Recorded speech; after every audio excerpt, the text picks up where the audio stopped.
Welcome to the Sharon Fitzmaurice podcast. My guest today is Brian Pennie. On October the 8th, 2013, Brian experienced his first day clean after 15 years of chronic heroin addiction. Instead of perceiving the addiction as a failure, Brian embraced a second chance at life and went to university to study the intricacies of human behaviour. Since then, he has become a consultant to some of Ireland's largest companies, a final PhD student, a lecturer at Trinity College Dublin, a life change strategist, a radio presenter, and author of his recently published memoir, Bonus Time. So, Brian, you're very welcome. I'm delighted to be here, Sharon. Thanks for having me. I've been dying for this conversation because I had you on my radio show recently, and I knew it was going to be a good conversation, but it blew me away. Like, I listened to it 3 times. I honestly did. I've been telling everyone about it. So I won't use the word grilled, but I'm dying to hear your wisdom from the interviewer's perspective. So I'm really excited. Oh, well, God, I hope I don't let you down now, Brian. And thank you for having me on Mental Fitness.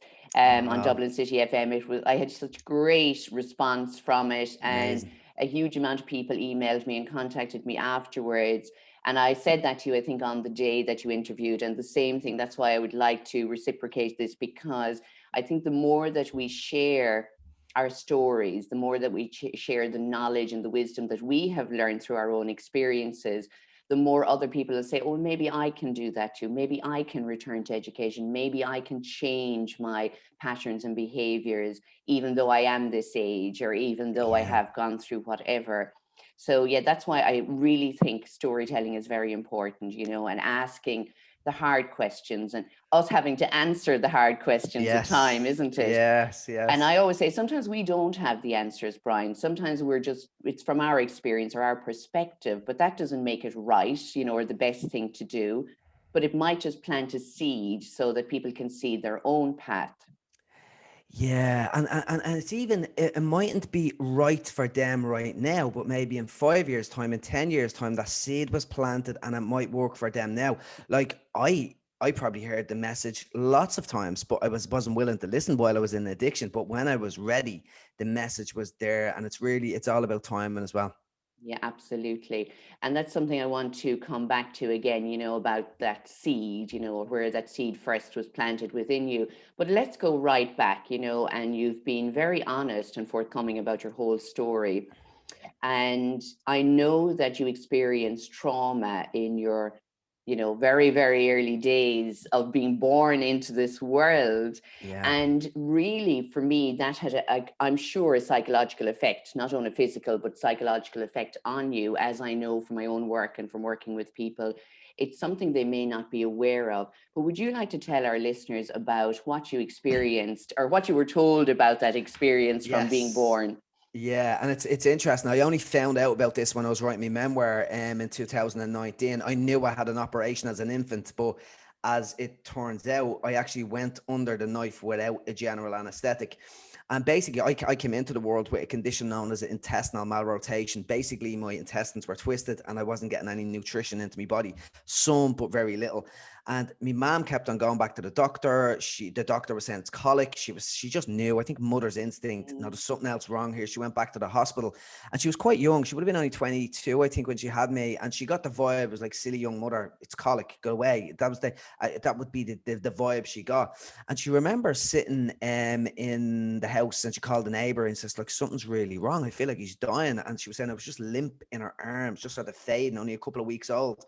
And she says my nappies had gone completely bone dry at this stage. And she says, right, I'm going into the hospital. So she went in. She says, there's something wrong with me baby. And the nurses were sort of annoyed at this stage. And they took me off my mother, and he says, right, we'll weigh him. They weighed me, and I was actually half my birth weight. And they like, whoa. They took a good look at me then. And apparently the fontanelle in my head was beginning to sink. I wasn't getting any liquid into my body either. And they panicked. Like, literally, my mom just remembers being in the corridor, me whipped from her arms. She was left crying in the corridor. They came back and got her in police escort to Harcourt Street Hospital. I was given a very minimal chance of survival, went under the operation. That's not even the bad part. The bad part that I found out was I went under the operation without a general anesthetic. And people may find this mind blowing, because I did when I heard about it. But based on weak neurological evidence from the 1940s, it was only in 1985 that the medical practice realized that the infants experience pain like normal adults. So it was the practice that they didn't give them a general anesthetic. They gave them like a muscle relaxant to stop them squirming. And it was only when some mother in 1985 realized that her infant went under the knife having heart surgery without a general anesthetic. She does this big public outcry, and they were like, oh my God, what did we do? So from my experiences going back to college, doing a PhD in psychology, I've learned basically I was conditioned to view the world as a painful place. I cried for the first 18 months of my life, like there was complications from the surgery. And like I would have just associated everything I heard, everything I seen in the world with the pain in my body. When I talk about this now, I still rub the scar on my stomach over 40 years later. So there's a little bit of, I can touch it and I can feel it now. I can sit with it now, but for years I couldn't. And my anxiety, which drove me into a world of addiction, I believe, like I never got the anesthetic as a kid. I found it at 17 in the shape of heroin. But my anxiety that drove me down that road of agitation and worry and concern and fear was all grounded in bodily sensations. Like I was afraid of my heartbeat, my pulse, and my breath. I remember the first time being told about mindfulness, focus on your breath. And I was like, I'm afraid of my breath. Like this in a detox facility. So it really set the tone for me, primed me for a life anxiety. And then very loving parents, but alcoholic parents, which didn't really help as well. I had a lot of struggles with that as a kid. I was primed as a worrier. And I remember seeing them drink driving, and I was always thinking they were going to die. And it really just set the stage for me to need something to anesthetize my overactive brain. Wow, my goodness. And it's amazing how finding that out, though, Brian, has helped you kind of understand maybe where that anxiety, started, and that fear and that fear. But what really is listening to you is, and again, this would be with children, is the physical, painful experience, because they can't emotionally express how they feel. They Yeah. don't have that thought process, but the physical pain that you felt, and even though, as you said, you wanted to relieve that pain in some way, and as a child that pain wasn't relieved for you, it wasn't the operation, but again you held on to the trauma within. I always talk about cellular memory within our Yeah. physical bodies. It's huge. So some Yeah. people aren't aware, or could be, a shock that it mightn't have had to go through a traumatic event like you did as a baby, thinking there's no anesthetic. It's crazy now when you think about it, Yeah. Brian, isn't it? That as a Yeah. baby that you had to suffer that. And again, even I always say, our parents or caregivers, they of course go along with the information and the awareness they have at the time, and the doctors, but thank God they know better now. Yeah, and it's so interesting you say that as well. Like there's some great books out there as well. Like The Body Keeps the Score. I love that. The body keeps the score. Like so people think, oh, you don't remember that as a kid, so why is it a problem? But that's just the psychological and mental side. Like it's conditioned. It's cellular memory. I've never heard that term before, Yeah. and I love that cellular memory. But even to make it relatable to other people, like if you are socially anxious or you're doing a presentation or something like that, you're not remembering every single event that led up to that to make you anxious. It's in your body. It's a visceral response Yeah. from past learnings, and the psychology and the science behind this is really robust. Like so, Yeah. it's all true. Yeah. Yeah, it's amazing. And I think even, saying that out loud to people, that they may have more of an understanding now how you came about, to get into the addictive behavior, and what was causing it and what it led to for you down the road, but how you could also change, that's very important. But if we go back again, to young Brian and you growing up, what did you dream about becoming as a child, Brian? Despite my agitation and excessive worry and anxiety, I had big dreams. I was quite academic as a kid. I was good in school. I was not. I was at. No, I wasn't in the best schools in the world per se, and I wasn't. It was a very disadvantaged area, so there wasn't the best footballers around. But I was always top of my class. I was good at football. I would have been the best in the area of football, and I wanted to be a professional footballer. That was my core aim. And when I went to another school, St. Declan's, a secondary school, I seen the bar was raised. Oh, I wasn't the best footballer in the world. I was out with my little ladies' well bubble, and it was an interesting experience. But I still thought I was going to be. I could have had a chance of making it in football. In hindsight, maybe I didn't, but I was good.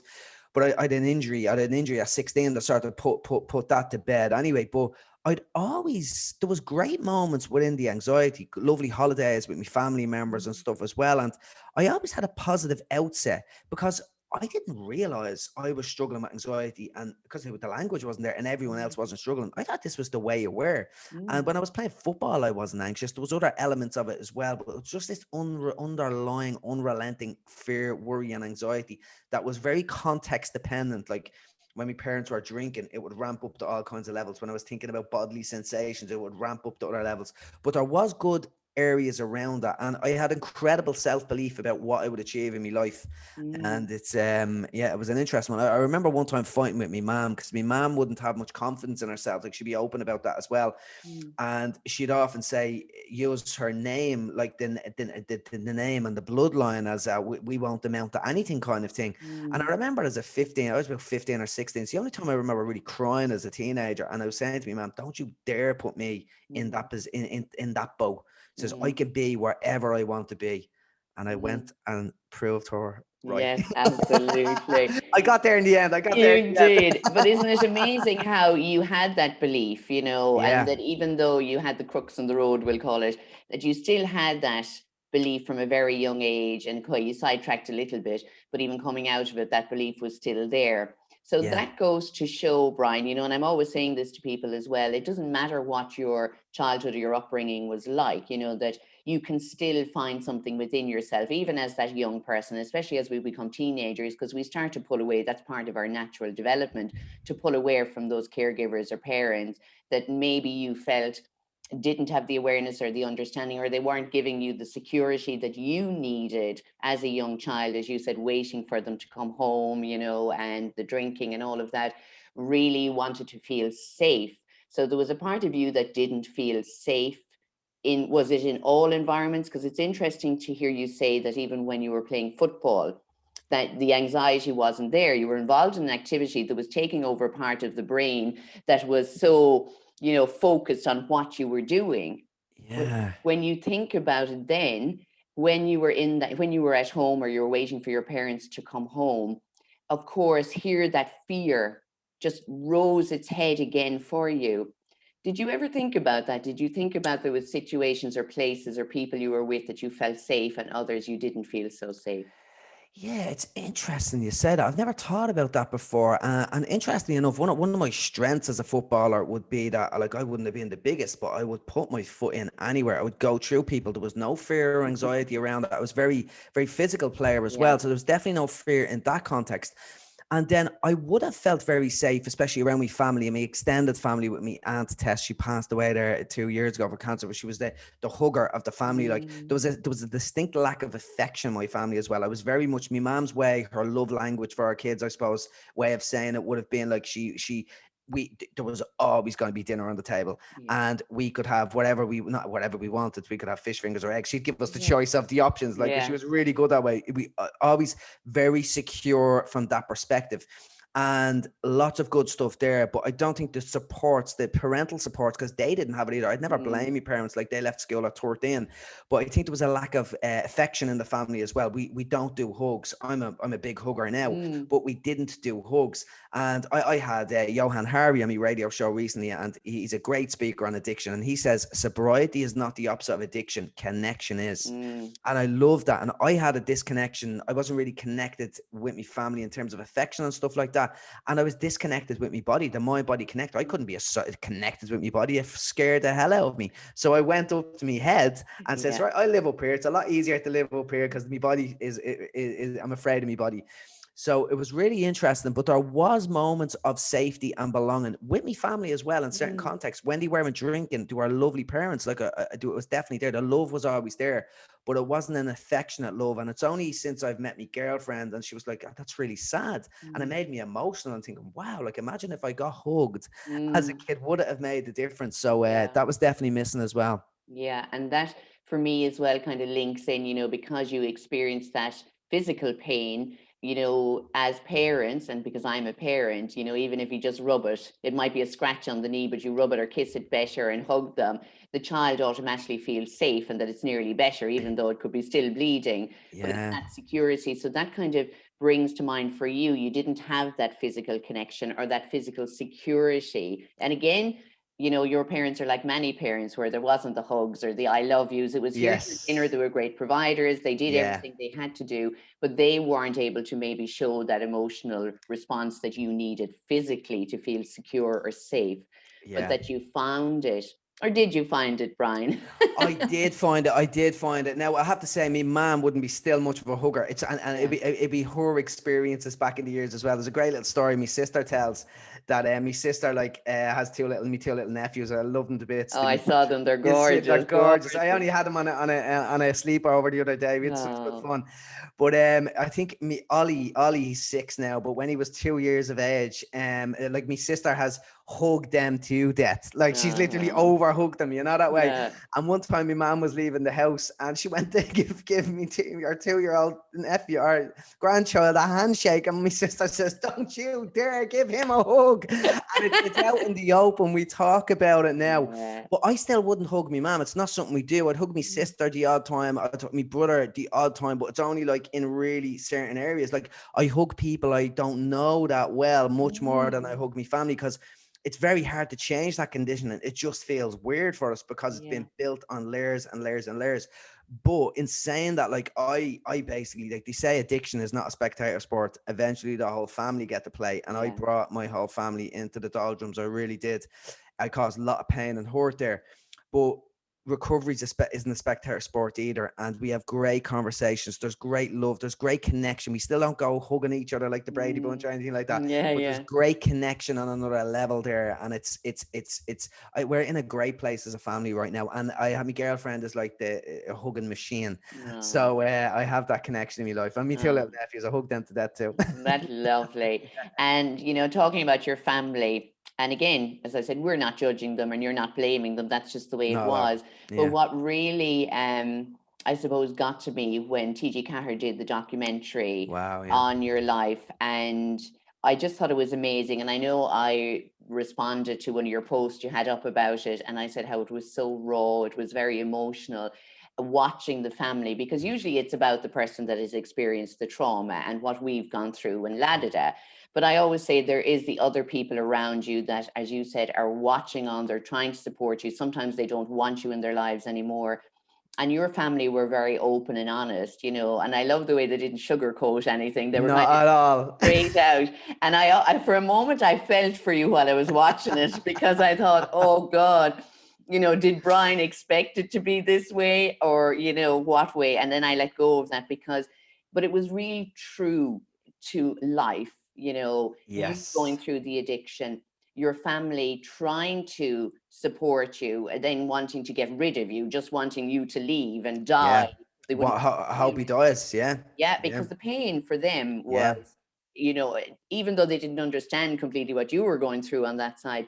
But I just thought it was so open. And I thought Gigi Carr did an amazing job in the documentary. I just thought it was so powerful.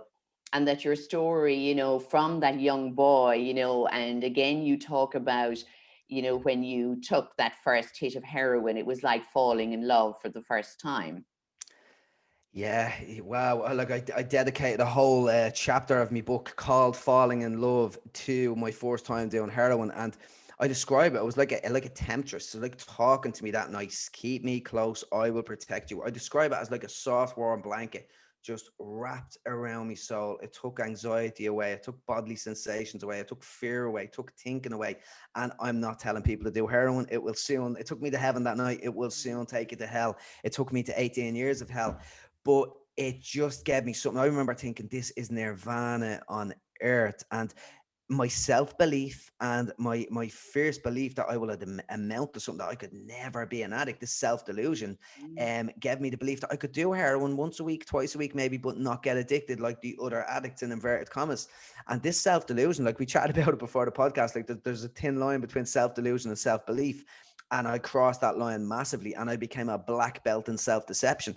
And that's when I began hurting my family. And I didn't go robbing my family. I never done anything. I didn't cause physical pain. I didn't rob them. I probably took a few quid here and there, like Yeah. 50 pences as a kid. I robbed a lot of 50 pences as a kid. I definitely had that in me. I lied, but it was the relentless nature of me destroying myself. And then bringing me mom on a drug deal she didn't even know was a drug deal, bringing me sister on drug deals where I was selling drugs just to get me habit. So I brought them in terrible ways. Me, as you know from the documentary as well, my mom's house got burnt down as well, the front of it, over me. So I had to move out soon after that. So I did. There was a few bad scars in terms of that as well. So and I can fully understand their pain. I think the TV4 documentary probably got it slightly askew. They definitely captured the raw reality of it, but they wouldn't be, my family wouldn't be as hard on me as the documentary showed. Like, I think No. there's only 40 minutes and we had 80 hours of coverage. So they really had to get it in there. So when I watched it myself, I was like, oh my God, it was a bit of a surprise. It was different from the preview I seen. Yeah. Were you shocked, Brian? I was a little bit. I Yeah. don't get anxiety drove my whole addiction, Sharon. And I always say this: I have a wonderful relationship with anxiety today. Anxiety comes in, anxiety goes.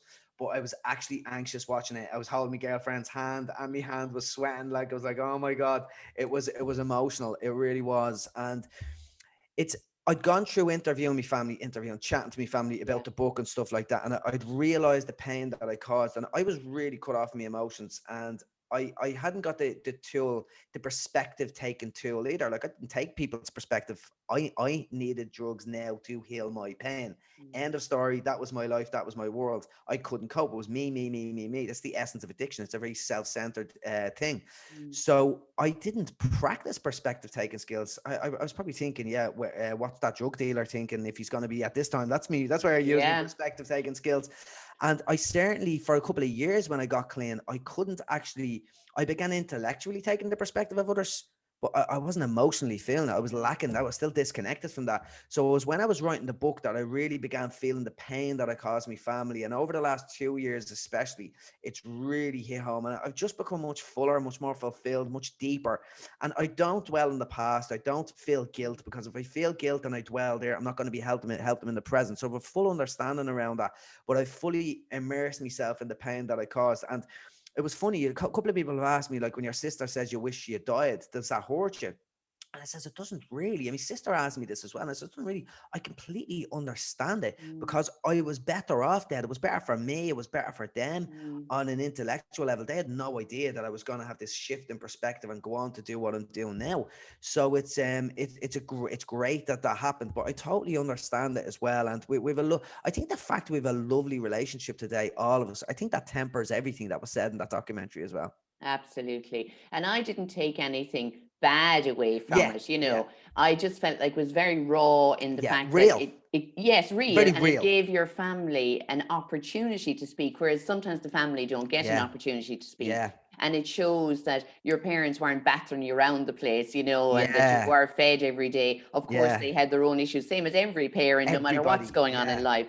But it showed, for me, a real family, and from all the research you've done in addiction, even, that there is families out there, and sometimes they have to give up on the person in their family that is the addict. 100%. And the funny thing is, I wouldn't change a thing about that documentary as well. I think it really helped people. I talked about drug driving, drink driving, selling drugs, causing all kinds of pain. Like, no, it was no holds barred. And I'd say, Sharon, I probably, across all different platforms and email it through my website, I probably got 3,000 messages, like an incredible amount of messages.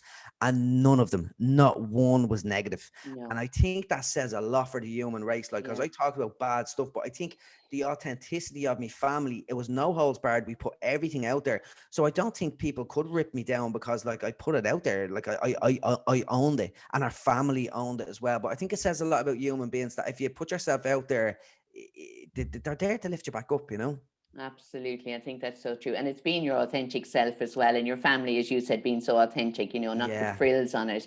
And so when you look at that now, I know you've probably been asked this 100 times, but you look at that and how you got your second chance, and we'll go into that in a moment. But then you see other people that are, still addicts, and they are living through the hell that you are speaking, or you spoke about when you were going through it. How do you feel? How do you feel walking past somebody that it's somebody's son or brother, like you were, and everyone looks at them like they're a piece of dirt on the road, and they want to avoid them, and they, just go, they're just a drug addict. They don't see them as anything else. Whereas I would always look at every human being, no matter what their circumstances are, and say, you know, well, they belong to somebody's family, you know, or they belong somewhere at some time in their life. They weren't born a drug addict. Yeah, 100%. There's one story that really jumps out at me with that, Sharon. There was a guy in Mountjoy prison, and he was doing a mindfulness meditation, and with the people doing the meditation were telling him, close your eyes and breathe. And he says, I can't close my eyes and breathe when people are around. And he Mm, says, why? And he says, I was sexually abused as a kid, and it brings back all mm, their memories. mm, So he was locked up for drugs. He was locked up for drugs, and he should have been getting psychiatric help. So he was doing drugs that help with the sexual abuse that he mm, experienced as a child. He was taking drugs to get away from that emotional and mental torture. He got caught taking drugs, and then he's put into a prison, which is a predictor, which is like more pain to make him more of an addict. Like, it's mm, absolutely crazy. Like, pain makes you use. There's no addict out there that wants to be an addict. Like, who mm, wants to be a junkie? And there's a story and there's a human being behind every single addict. And when I walk past them, and like everyone else, like, if I become emotionally invested in every person I walk past on the streets, it's going to kill me. So yeah. you do have to detach from it, from a perspective as well. I remember reading Anthony DeMello's book. I'm a big fan of his work, Mm, and he's done a lot of work with addicts in Ireland, as it mm, happens. And he was saying, like, compassion is hard. Sometimes you have to leave the addict in the ditch, because when they wake up, they know they were in a ditch. If you take them out of the ditch and put them in a bed, they'll wake up and think everything's okay. So yeah. enabling can kick in there as well. So compassion can be actually hard, because if you're oversensitive, you won't be able to look after yourself. But how I feel, it gets me sometimes, and especially with my best mate who was in the Mm, depths with me, and he's still on the streets now. And I met him there recently at Christmas, and I just felt so helpless. There's nothing I can do. I mm, feel I have the solution for me, but I don't mm, have the solution for him. So I think helpless would be the big word. And then just to give me time, like, there's only so many hours in the day. So I try to do courses. I've done courses around unlocking the secrets of addiction recovery. I give it to anyone for free. If anyone's mm, listening to this and they look for it, give me an email through my website. It's brianpennie.com, and I will mm. give you free access to the Brilliant. course. So I try to do as much as I can on a group level, but being helpless is the core part. If I'm speaking to someone in addiction, I will listen to them. If I'm there and I'm in that space, I'll try to listen to them. But the main thing with people, if you're someone that's struggling in addiction, you've got to look after yourself, and then when they need help, you'll be in a position of strength to help them out. But you cannot make them seek help. That's the unfortunate truth. Yeah, because they have to be ready, you know, or they have to Yeah, go to the level that you got to, Brian, you know, to realize, you yeah, know, this is a second chance, I better take it, you know. So, yeah, you know, and I love that honesty, you know, that we feel helpless, you know, that you feel helpless, because sometimes I feel like that, and I feel like, you know, I'd like to help everybody, but again, we can't make a million pieces of ourselves, and we have to spread the message the best way we can, and whoever wants to pick up that message will, and they'll make a change in their lives, and others won't. So yes, I would say to any families or friends listening out there, as Brian has said, let them know you're there to support them, give them, you know, brochures and numbers of, you know, organizations that can help them, that can support them professionally, because sometimes the family, the emotional attachment is very hard, as your family had witnessed going through your addiction, Brian. yeah. And I think one thing I think that is a really nice piece to add to that as well would be, if they're willing to speak, be there as the listener, the active listener, not ready to respond, but just to understand, and like, there's only one goal in that, is to let them feel heard. And what happens then, even if they're not willing to change, like, you will be only dying to tell them what to do, because we have Mm. all the answers. That kind of way. It's Yeah, like hello. that's what we think. That's what we think all the time. Like, when Yeah. someone's in the dredges like that, you think, oh, you might have the answer for you, but you don't have it for them, because they're in a different space. So just purely listen as the active listener to understand, and then they're more willing to come back when they are seeking for help. So you're Mm. opening up your arms for future opportunities. And for my brother James, when I got clean, I just tried to preach to him, to tell him what to do, because he Mm. was in the depths of addiction. But then I ended up having to back off, look after myself. And then when Yeah. he was in a position to look for help, he came Yeah. to me, saw help, and he's 2.5 years clean now. So Oh. that's how it works, you know. Fair play to them. And I love that as well. And I'm smiling because I often hear that, you know, people say, well, I'm doing this and why can't Yeah. they do it? And I'm I going, know. they didn't decide to do it or choose to do it. You've chosen to do it. Yeah. Off you go. you can lead the way, and if they follow, great, but if they don't, you can't be dragging them after you. They'll come when they are ready. Ready. This is it. It's so Yeah. true. It's Yeah. so true. And I do like that, because some people say, but they know it's good for them. And I'm going, maybe they don't know just yet. Yeah. There's a great line again from Anthony DeMello, and he says that about the addict. The addict knows that the drugs are killing him, but he's not aware.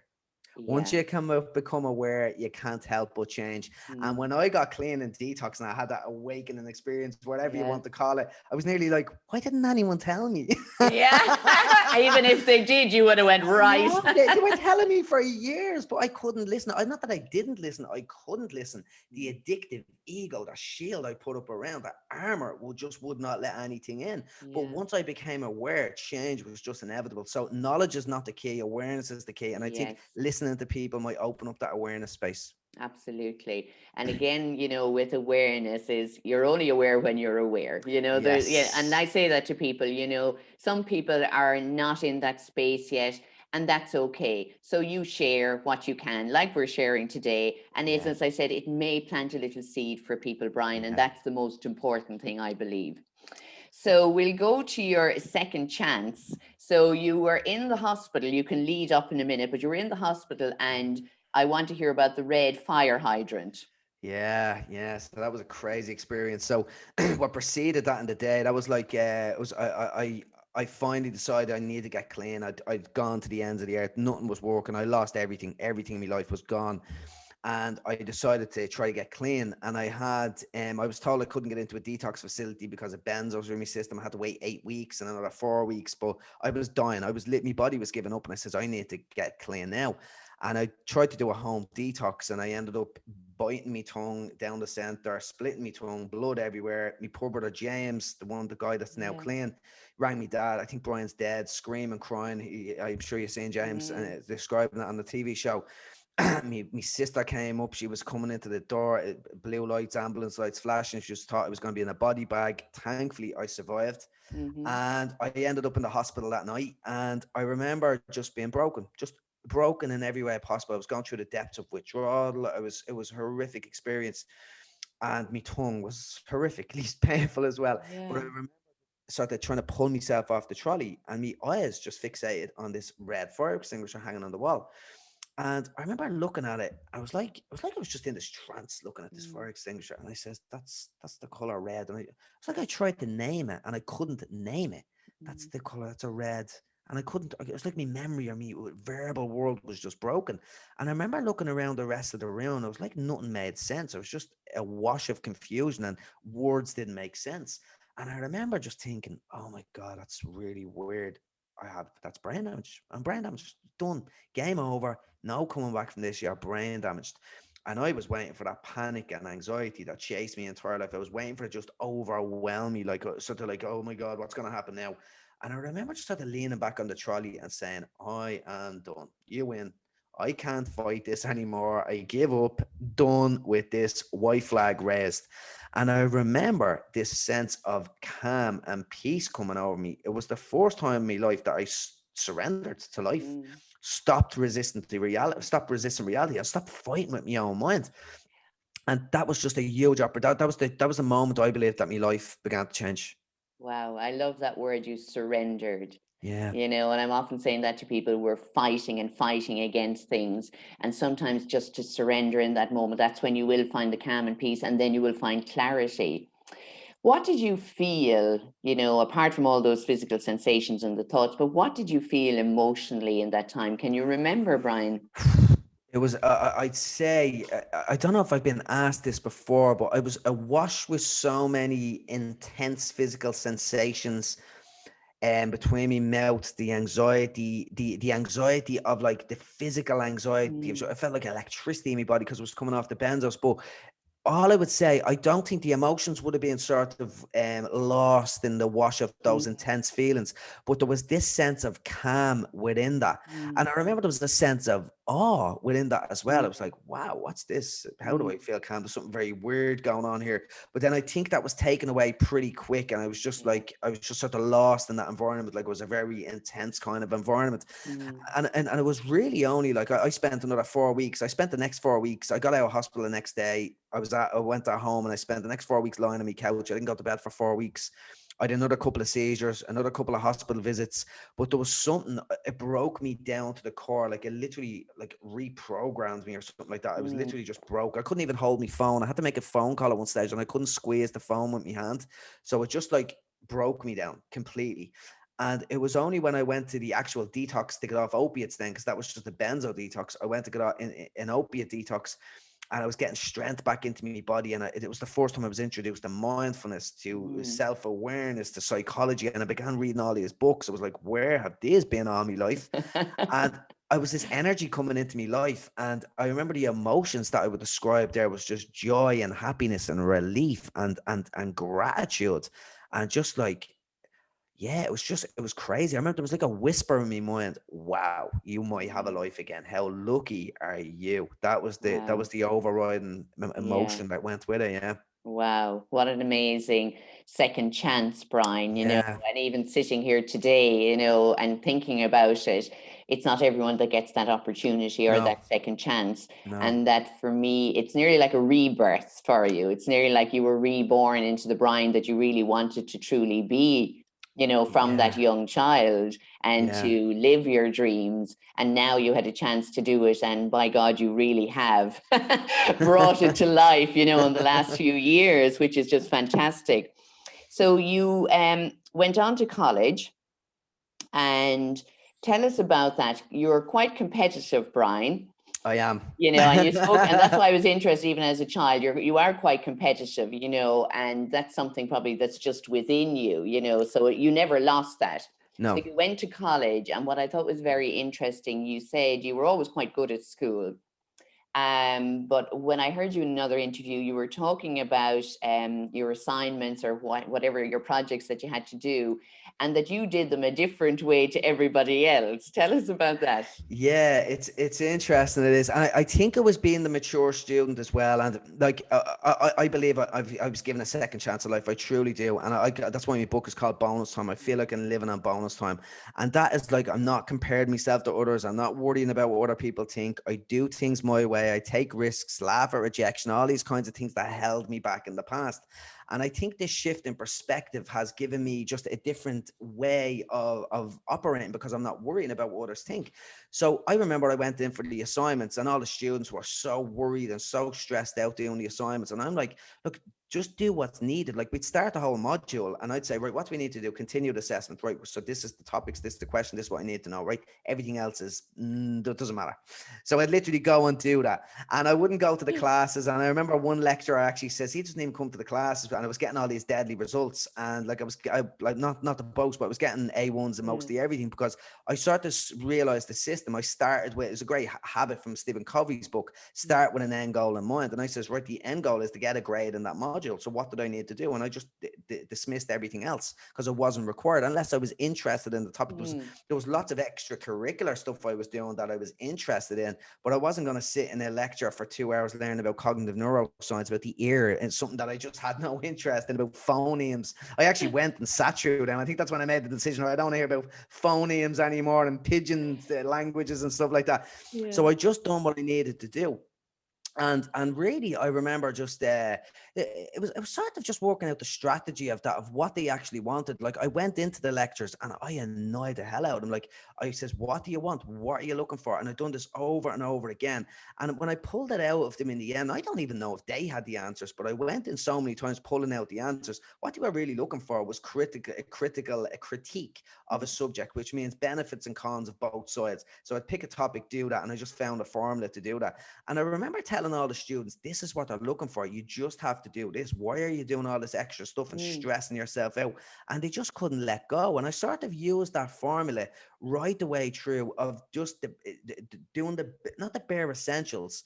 I do the bare essentials, but do them at a high level and really dig deep on them. And that's something that just really worked out in my favor. And I ended up getting like best thesis, top of the class. I got a scholarship for Trinity, which was worth €100,000. So that's how I got to do my PhD. So it had massive benefits in the end. Wow.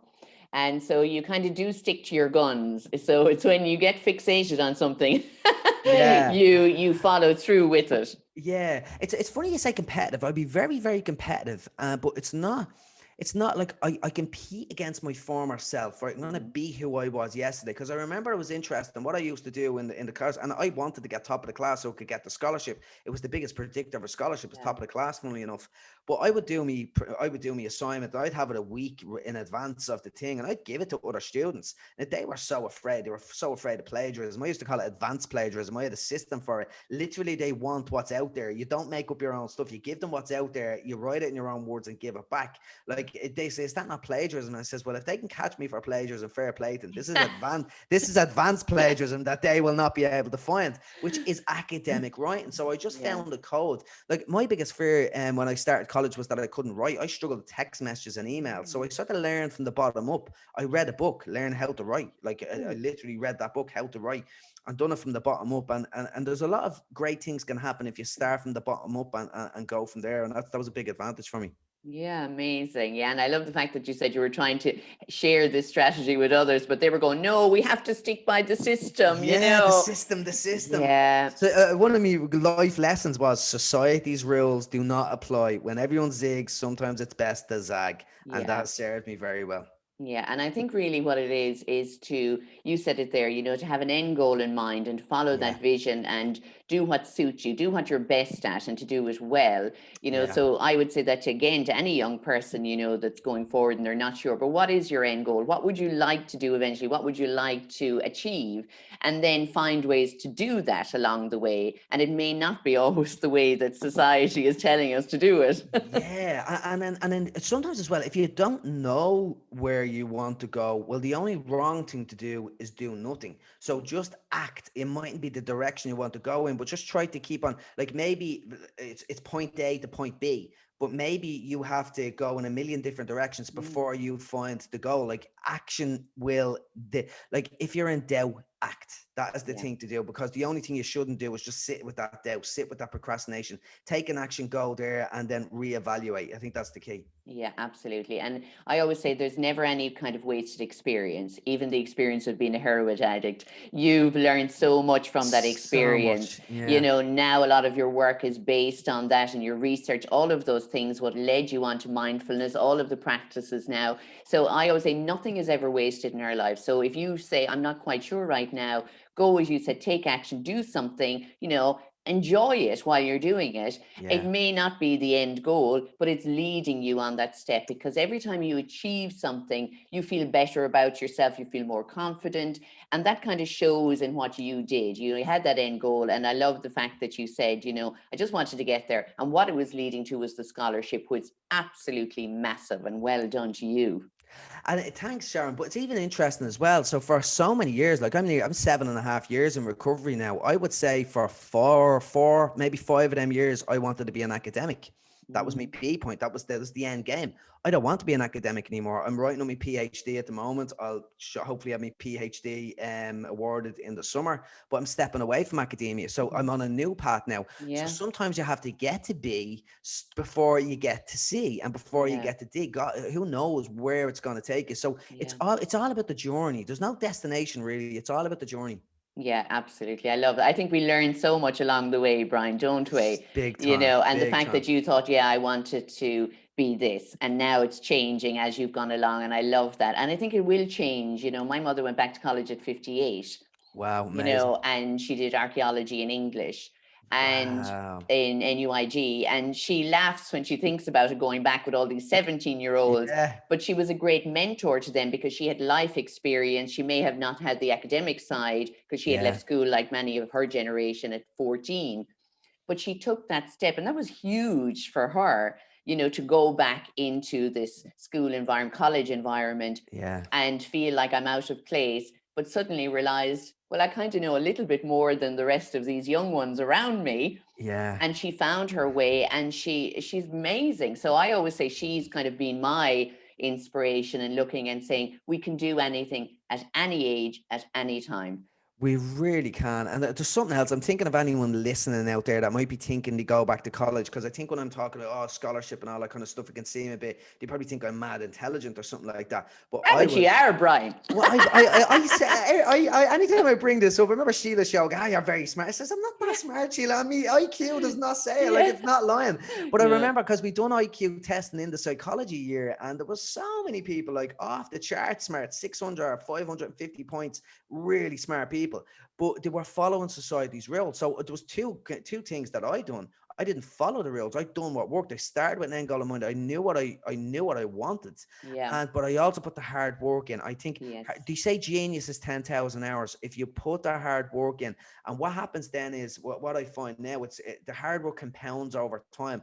It's like a snowball rolling down the hill. It gets bigger and bigger and bigger. You learn new ideas. Then new ideas help you with other ideas. It becomes meta learning. You learn how to learn. That compounding effect from hard work and learning is beats IQ and smarts every day of the week. So I probably wouldn't have been the smartest in the class, not by a long shot, but the strategy. So for any mature students going back to college around like that, there's other ways of getting where you want to go. I think you might be giving lectures on how to have the best tactics to do their I tell you, assignments. I would love that. I would love that. Yeah, that would That be might be, cool. I think, a workshop to do, Brian. I think you would have many students coming to you. Help me. Good idea. That's at the plan. Yeah. There's a Yeah. seed. There's a seed planted. Yeah, I'll tell you what, because as you said, there's ways there, we've been told this is the way to do it. But I always say, well, there has to be another way, because life Yeah. experience teaches us there's always another way. And if people are struggling and they have that fear of going back to education or trying something new, leaving the job they've been in for 20 years when they hate it, but that fear of what next, there is Yeah. another way. Just take a little step, maybe go and do an evening course, and again, it's to build your confidence as well, isn't it? And say, Yes. God, I can kind of do this. It's not that bad. And Brian Pennie did it. I had to do an access course, Sharon, as well. Like Yeah. I remember I done the interview to get into Maynooth University, and he says we're going to put you do a full year because we don't think you'd be able to cope. And I says, cope? I'm not here to cope. I'm here to take over. I actually said that. Your man was back in his chair looking at me. Who is this mad joke? So he says, well, I'll tell you what then. We'll let you do a 2-week writing course and we see how you get on with that. And it was, whoa, did I struggle on that writing course. I barely scraped through with 54%. But it was like, it was the first step of many baby steps, consistently hard work and hard over time. And that's the key. It's not a magic wand, and it's not easy, but it's simple. It's just showing up every single day. Yeah, I love that. You scraped by, but you kept going. Yeah. I love that. It's like, because some people will give up and they say, oh no, I can't do it. I barely scrape by. I must leave. But you kept going because you wanted something. You wanted something for yourself and your new life, we'll call it, your second chance. Second chance, yeah. So I'm watching the time now, Brian, because it's great. As I say, we keep chatting anyway. But I always talk about 4 rooms to wellness. And I'm always emphasizing this for people, it's not just the physical, it's not just the mental, that we have the emotional and the spiritual side, whatever that means to people. So I say we need to visit them on a daily room. So imagine you're like a house and you go in, you open the windows in each of the rooms. So I'd say to people, when is the last time you opened the window in your emotional room? And they'll go, oh Jesus, that's closed shut and the curtains are pulled. I'm not going there. Nails and all yeah. So for me, it's like that is our whole person, and it's getting to know each of those rooms. And again, you can be the interior designer, what you want to fill them with. So I lay it down very simply for people and say, what's in that room, that emotional room or the mental room or in the physical room? So what do you want to put it with? What do you want to take out, recycle and get rid of? And just keep it very simple. And people find it very hard to answer. So I'm asking you those same questions today. Lovely. So your 4 rooms to wellness. So we'll go with the physical first. Okay. So what do you feel your physical self, your physical well-being for you? I know you love to run. I've seen your pictures of running in Phoenix Park and places. Yeah, so I'm in my gym gear now as we speak, and something that I do. So I run twice a week, but that's not for everyone. And when I got injured, I started to implement other tactics. So I went to the gym before that. I always went to the gym at 6 o'clock in the morning. It was a real 5 a.m. club, up at 5 a.m. into the gym at 6. But I met my girlfriend and she's having none of that. You're not going to bed at 9:30. You're staying up. You're on my timetable. And I didn't win that race. So, but COVID-19 kicked in as well. So I got weights into me thing. So what I do, and my motivation levels have been crazy throughout COVID, like crazy high. And it's because of a psychological principle I've used. It's called the granny rule of motivation. And it literally means if you eat your cabbage, I'll give you chocolate. Yes.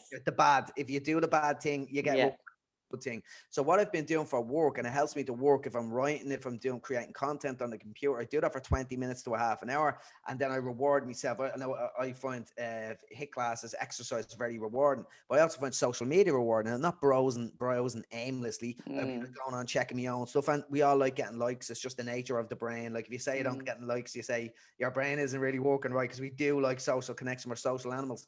So I would jump on 20 minutes on that, do me HIIT class for 6 minutes, and then jump check social media for 4 minutes, have a look at what's going on, and then jump, alarms going off, and jump back in. But mm, what I found is when I'm exercising, insights about me work jump in. Because it's only 6 minutes, I can push hard. Then I get me little reward, the chocolate of the granny rule of motivation, because one of the most robust psychological principles is reinforcement. If you reinforce a behavior with a reward, it will increase in thing. And that's what motivation is. Like liking something is, it gets rewarded. That's the essence of it.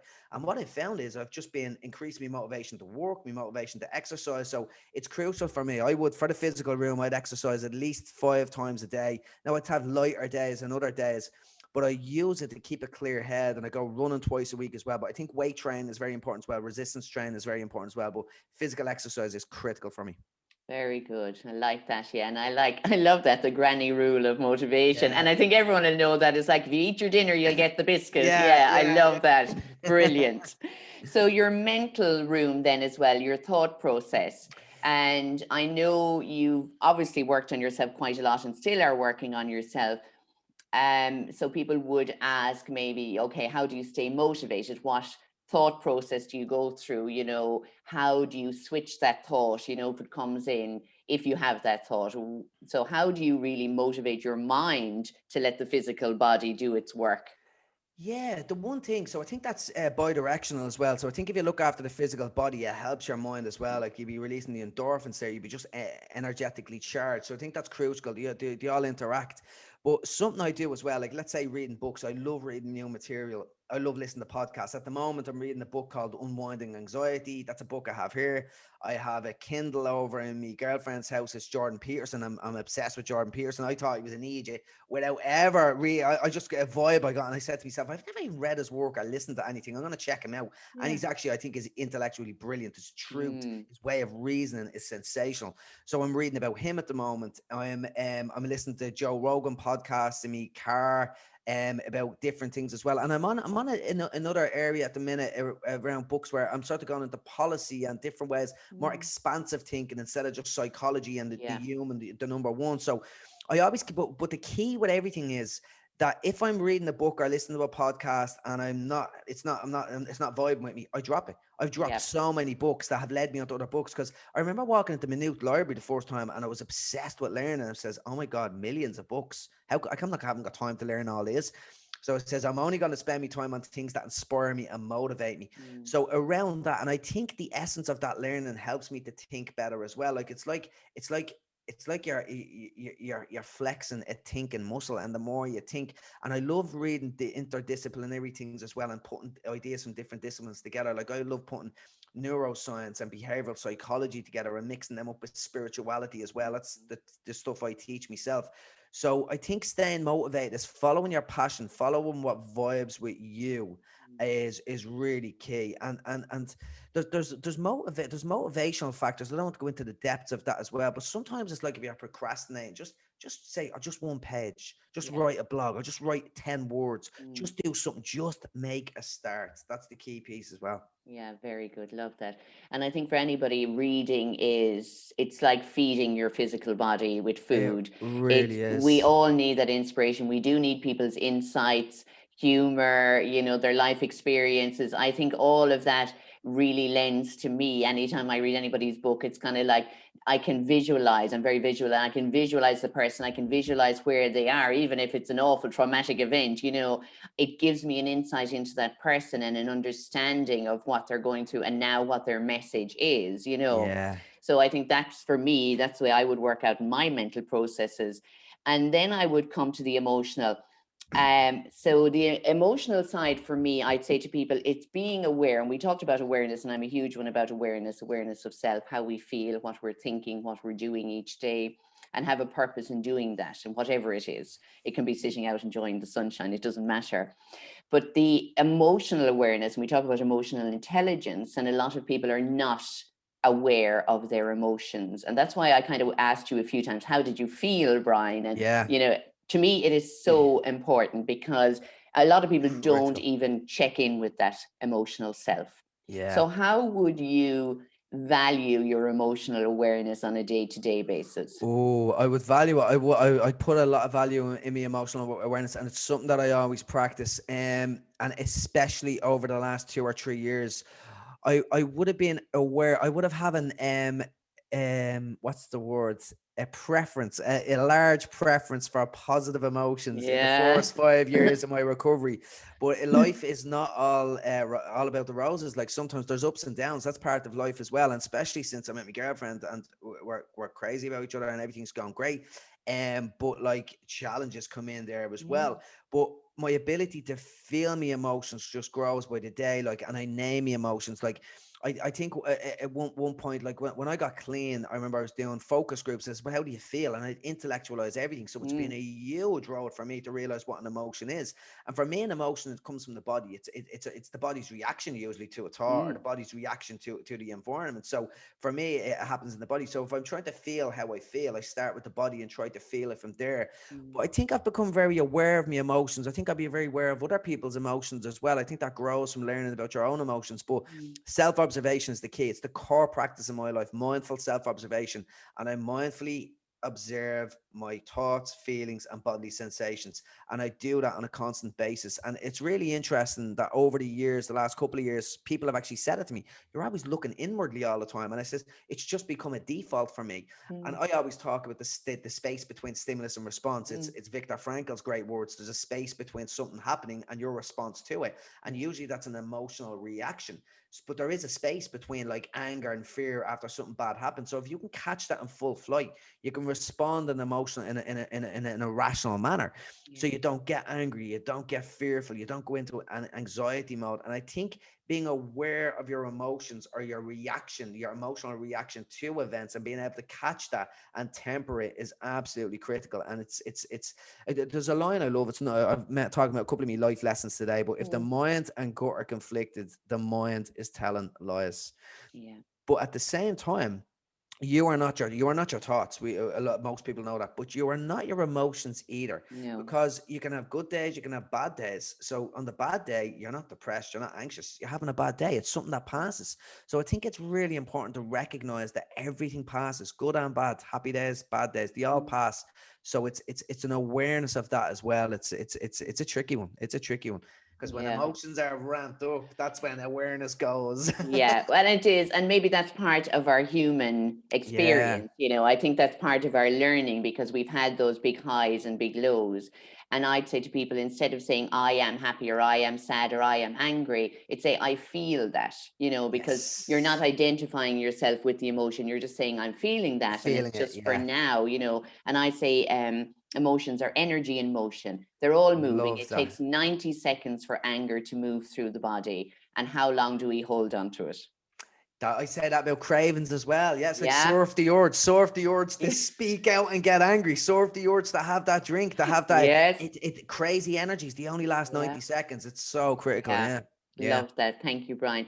And then the last one is spiritual. So I believe we're all spiritual beings living in this human existence, and that even without the physical body, that our energy still, our consciousness still exists within energy because we are energy and it can't be destroyed.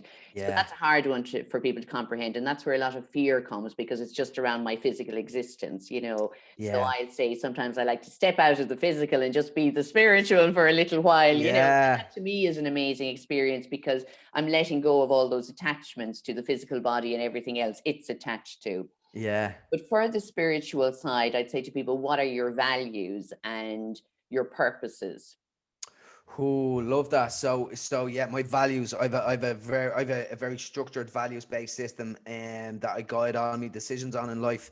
And if I think of the values that are around spirituality, so inner peace. So spirituality for me, you said it, energy. It's energy and awareness. When I think of spirituality, I think energy and awareness. So one of my core values around spiritual core values is inner peace. It's so critical, like to have inner peace. I value inner peace, and inner peace allows you to speak to your heart, to speak to your gut, so you don't get pulled around by the world and you're not a puppet, but your strings being pulled. So inner peace is critical. Connection is another one as well. Like it really is. The importance of connection in my life has just ramped up to ridiculous levels that of of the value that I put on it beforehand. I think compassion is another important one as well. And I kind of, not that I struggle with compassion, I'm not naturally, I think it came from my addiction. I think it's something that I'm still working on. I value compassion in other people. I value humility and composure in other people as well. But sometimes I feel, I'd be like, oh, I really want to talk about myself, but I'm not going to, but I'd like to. And it's like, I'm not naturally humble, and I don't like that about myself. It's a work in progress. I'm going to change that too. I'm not composed. I wouldn't call myself composed. I'm like, I'm enthusiastic and passionate. I love jumping in. I wouldn't be like the Obama the thing of composure, like, you know. So for me, compassion is there as well. I see really, really compassionate people, and I value it so much. I don't think it's my calling to be super compassionate, because I don't feel like, obviously I have empathy and I have compassion for other people as well. Like empathy is feeling other people's pain. Compassion, I think I'm doing myself a disservice, Sharon, as well, because compassion for me is feeling other people's pain and wanting to do something about it. And I do that, and I'm doing something about it. I think because I don't want to do it on a one-to-one level, because for many reasons, I've done it for a while and it drains me energy. And I can do more at a group level. So I think compassion is definitely a core value, and it is something I practice. I think I'm doing myself a disservice there. But no, I don't think you're doing yourself a disservice. I think what you've said is right. You know, sometimes when we're talking, we think, geez, I'm not talking about myself good. And I love the fact that you explained empathy. Empathy is being able to understand or feel somebody else's pain.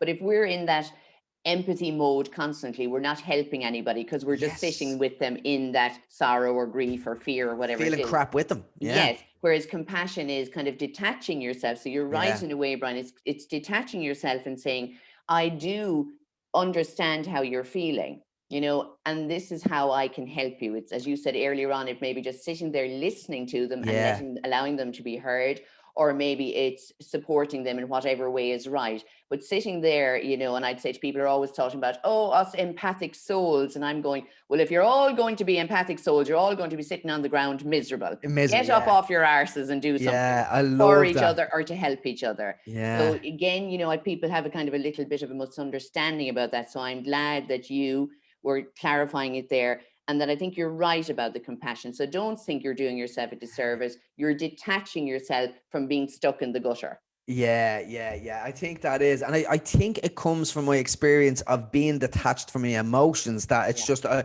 feel very, I don't feel like an authority in that area, you know, that way. It's a weird thing. But I think the number one value around spirituality is energy. I think, like, I am ruthless with my energy. It's the reason why I exercise. It's why I read all these books. It's why I eat healthy. It's why I have a morning routine, which includes meditation, gratitude, inner child work, affirmations, visualization. I have a 10-minute routine every morning, and it energizes me to act and to be happy in the world. And really, I think energy for me is the currency of life. And I think it's really, really critical. It's they'd be definitely the spiritual values. Yeah, I love that. So we're going to finish on this, because I said I'd love to ask you more, but we are gone over the time, Brian, and I do value your time and know that you were great to come on. But what is your calling in life? Oh, wow. It's interesting. Another value which I was going to add in there, so it's great that I didn't, is really around service, because you mentioned purpose. So my purpose, my mission in life, I often say, so this is me mission statement, I suppose, like, with a relentless belief that we are what we think. My mission is to help show people that change is possible, demonstrating actionable steps to a lived experience. So really my aim, my purpose in life is giving service to other people. And I suppose that's like a value and a purpose in terms of spirituality as well. And it's showing people, so doing really what I'm doing. But I think the number one thing when I started my life at 40 years of age, again, my financial life, no house, no nothing, like starting from scratch at that age. So I need to get myself, build a business, get myself financially stable, but it's going good and I'm hoping to do that pretty quick. And I think when I'm in a position, what I really want to do is to find the secret sauce that can help the youth of today to access the tools that we know work, because they're not interested in them at the moment. They might even know they work, but they're not going to implement them. So how can I move the needle on that? And I'd love to get a policy level and to really move that. And I think it's about changing the ideology around it in terms of the young people. I think they need to speak to each other about it. I think influencers, I don't like the word influencers, but I think people in authority who they place importance on play a role as well. But it's and taking it away from the negative. Like, it's not to get better and to get away from anxiety. It's not to survive, it's to thrive. I don't still practice morning routines and mental health things to survive. I'm the happiest person I know. I say this all the time, and I want to get happier and I want to get more energy to help even more people. So really, it's about thriving in life. And it allows you, like, if you're in that space where you're happy with yourself, like, you will reach out and take chances, take risks. And them kinds of risks have paid massive dividends in my life. Like, I remember reaching out to sports people, to actors and businessmen, Amy Huberman, Dara O'Brien. I've mentors in business now who help me about decisions. If I'm struggling with something, I can just call on someone who I reached out to just boldly by, and loads of them said no. I had loads of no's, but like, who cares? I can't even remember the no's. So it's really about putting yourself out there into the world. Like, you only get one life at the end of the day. So go out and take a chance. And I'll be taking a lot of chances when it comes to helping young kids and putting this out there. Like, so that's probably me calling in life, but it's still one of me callings. That's I don't know what the other. I was going to say, we can't, that's what we can't just say that's going to be it, because I always talk about our purpose changes daily, and it changes with different things and what we experience in life. Your calling in life is a beautiful calling, because it would one of the things that is so important in our youth. And because, again, you have the experience of with the addiction, that is something that young people will able to resonate with you and say, okay, well, I've tried it and I liked it and I went kind of might, but how can I stop? And everyone, you know, all of these different questions. So I love that. And again, and I even posted about this yesterday, our energy attracts what we radiate, what we send out. So the way your energy is at the moment, Brian, and it is vibrant and it's alive, and you are very curious and you are passionate about things. And that is all flowing from your energy and going out there, not just in, the podcast and everything else, but people that even kind of now meet you, they're going to feel that before you even speak at all. So I think you're drawing to you what you actually want to do in your life. Because I just say that to people, sometimes your calling in life come towards you and it knocks on your door before you're kind of going, what? How did this happen? Thanks for saying that, Shannon. I appreciate that. But you don't know what's around the corner. No. You don't know who's looking from afar. Yes. Like, I've often had so many people. I've been following you for 3 years, and I felt like sending you an email, or it's crazy. Like, it really is. It really is. Yeah. Just leave the door open for every opportunity. That's what I do say. That's it. So true. Brian, thank you so much. I really appreciate the time. Love the chat. And I can wish you only continued success in everything that you're going to do. And I'll be looking out to see what next inspirational event or writing or whatever you're going to give. And good luck with your PhD. Thank you. That's next tick box has to be the PhD. Get the pieces out of the way. This was an absolute pleasure. I'm energized. So much energy after this, Sharon. So thank you so much. And I'd love to have you back on there. I'd love to have you back in the radio show sometime in the summer as well. I have so many questions, so many areas I'd love to explore. So great. We'll mark that up too. That's definitely the energies attracting, because we're two great chatters and we're very curious. Definitely. Thanks so much, Sharon. Thank you, Brian. You're welcome. So everybody, if you want to check out Brian, www.brianpennie.com. And you'll find Brian on Instagram, Twitter, and LinkedIn. And his book, Bonus Time, is available in Eason's Ireland. And you can also check it out on his website. So, Brian, as I said, there was loads of questions I had to ask, but there's only so much you could talk about in one day. So I look forward to chatting to Brian again, hopefully in the future. So thank you, everyone, for listening. And thank you again to Brian Pennie.